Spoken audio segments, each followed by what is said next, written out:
Okay, let's go to another example, mano-manometer. A YouTube manometer is filled with a fluid of density rho 1. Another fluid with density rho 2 that is immiscible with the first fluid. May width dapat to, sorry for that. This should have a width. With the first fluid is poured into the left arm of the tube until the interface is at the midpoint of the tube. Find the relationship between the heights H1 and H2. Okay, again, we will use the techniques in this is just fluid pressure, calculation of fluid pressure. So I'll show the solution after. Okay, sige.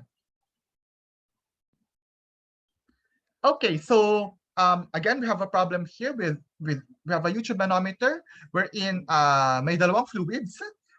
Fluid one has some density rho 1, fluid 2 has some density rho 2. And then after that, ang tanong ngayon, at equilibrium, what is the ratio of the heights between those two fluids? So the important idea here is that at the bottom, the pressure exerted at for the first fluid, for fluid 1, is the same as the pressure for fluid 2. Bakit? Bakit? Bakit totoo yan? Bakit parehas sila? Kasi they're at the same height.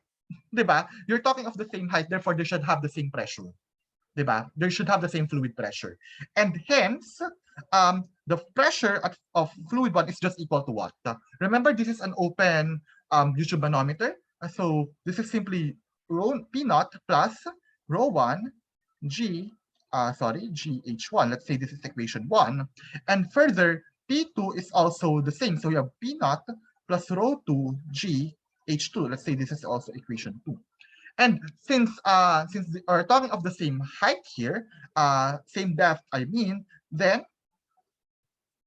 equation 1 should also be equal to equation 2, implying that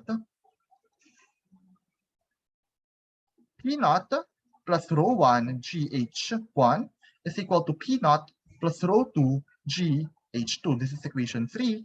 And note here that the pressures, the atmospheric pressure or the pressure at the surface doesn't matter kasi nga parehas namang P naught yan. And also the acceleration due to gravity vanishes. Di ba kailangan ng G? And thus, rho 1, implying that rho 1 H1 equals rho 2 H2.